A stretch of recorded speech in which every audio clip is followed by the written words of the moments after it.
Assalamualaikum warahmatullahi wabarakatuh. Yang terhormat Bapak Dr. Yan Arthur MPD.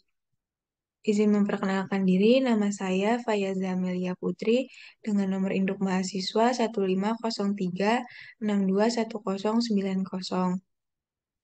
Sebelumnya izin share screen.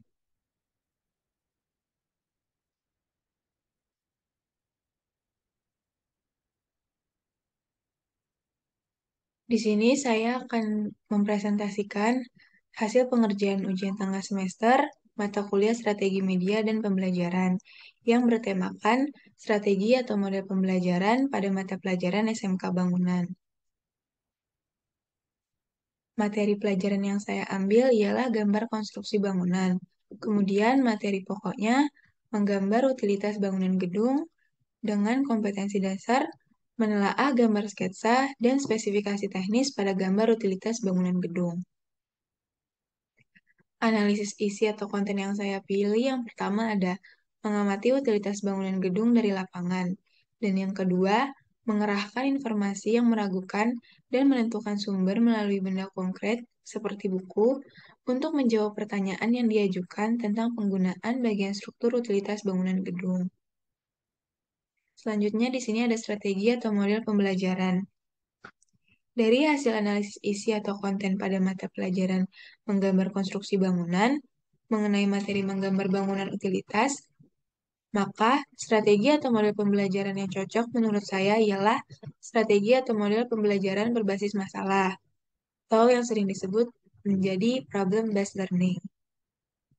Strategi atau model ini menekankan pada kolaborasi dan kerjasama tim yang dapat mempengaruhi kualitas karya yang dihasilkan dan membantu siswa mengembangkan critical thinking dan problem solving-nya.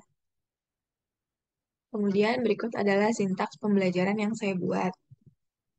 Suatu model pembelajaran memiliki istilah sintaksis, yaitu langkah-langkah yang biasanya diikuti dengan rangkaian kegiatan pembelajaran. Sintaksis pembelajaran dengan jelas menunjukkan kegiatan yang dilakukan oleh guru dan siswa, urutan kegiatan tersebut, dan tugas khusus yang harus diselesaikan siswa. Guru dapat memilih deskripsi materi pembelajaran untuk kurikulum yang ada, dengan asumsi bahwa materi yang dipilih akan diajarkan dengan menggunakan strategi pembelajaran berbasis masalah. Langkah selanjutnya adalah mengintegrasikan materi pembelajaran ke dalam sintaks pembelajaran. Sintaks pembelajaran dengan mode pembelajaran PBL atau Problem Based Learning yang sesuai dengan kompetensi dasar. Menelaah gambar sketsa dan spesifikasi teknis pada gambar utilitas bangunan gedung yaitu berikut. Tahap atau langkah kerja. Tahap 1, aklimatisasi terhadap masalah. Peran atau aktivitas guru. Guru menjelaskan tujuan pembelajaran, menjelaskan ilmu mantik yang diperlukan, memunculkan masalah mengenai utilitas bangunan, dan mendorong siswa untuk berpartisipasi dalam kegiatan pemecahan masalah yang sudah ditentukan. Kemudian peran atau aktivitas siswa, siswa menyimak materi yang disampaikan oleh guru, kemudian menunjukkan semangat untuk berkontribusi memecahkan masalah yang ada nantinya. Kemudian tahap 2 atau formasi belajar. Peran atau aktivitas guru. Guru membagi siswa menjadi beberapa kelompok dan membantu siswa mendefinisikan dan mengatur tugas belajar yang berkaitan. Kemudian peran atau aktivitas siswa, siswa berdiskusi dengan anggota kelompoknya, menentukan sumber dan prosedur yang akan digunakan di lapangan. Selanjutnya tahap ketiga, yaitu penyelidikan individual maupun kelompok. Aktivitas atau peran guru, guru mengajak siswa mengumpulkan informasi terkait, melakukan pengkajian hingga memperoleh berbagai alternatif persoalan, dan membantu mereka membagi pekerjaan masing-masing anak dalam kelompoknya. Kemudian peran atau aktivitas siswa, setiap siswa mulai menerapkan prosedur yang telah disediakan, kemudian menganalisis sesuai dengan situasi dan kondisi di lapangan, hingga setiap siswa menemukan permasalahan yang berbeda dalam satu kelompok. Kemudian langkah keempat, yaitu pengembangan dan pengutaraan hasil penyelesaian masalah. Peran atau aktivitas guru, guru membimbing dalam siswa, merancang dan menyiapkan laporan. Peran atau aktivitas siswa, siswa membuat hasil penelitian dalam bentuk laporan berupa media PowerPoint dan mempresentasikannya di depan kelas. Tahap kelima atau tahap terakhir, Analisis dan evaluasi proses penyelesaian masalah. Peran atau aktivitas guru, guru membantu siswa mengevaluasi penelitian mereka berdasarkan mekanisme yang telah mereka lalui. Kemudian peran atau aktivitas siswa, siswa berdiskusi di depan kelas dengan guru melalui metode tanya jawab.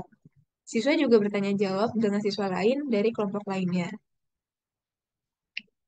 Ini adalah alasan dan argumen mengapa saya memilih problem based learning sebagai model yang cocok untuk mata pelajaran gambar konstruksi bangunan.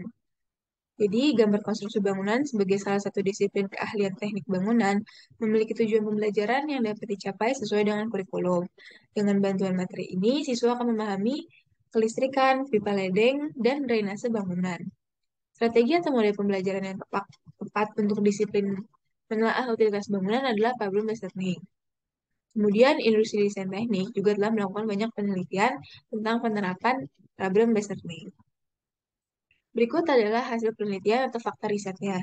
Misalnya, penelitian Fardana dan Esti Darsani pada tahun 2020 menunjukkan bahwa model pembelajaran berbasis masalah dapat mendorong siswa untuk berpikir lebih tinggi di dunia nyata. Dalam penerapannya, PBL dapat menjadikan siswa berorientasi pada masalah dan memungkinkan siswa belajar dari pengalaman. Dalam hal ini, guru bertindak sebagai pemandu atau pembimbing, yaitu mengarahkan dan membimbing selama masalah atau kegiatan berlangsung. Kemudian kesimpulan. Kesimpulannya berarti berdasarkan pernyataan di atas dapat dikatakan bahwa siswa membutuhkan model pembelajaran problem-based learning untuk meningkatkan pemecahan masalah dalam observasi yang terjadi dalam proses pembelajaran. Pembelajaran aktif dan kreatif dapat diciptakan dengan model pembelajaran problem-based learning. Menerapkan model pembelajaran berbasis masalah dapat sangat meningkatkan penalaran dan pemikiran siswa, sehingga memungkinkan mereka untuk memunculkan ide-ide kreatif untuk memecahkan masalah.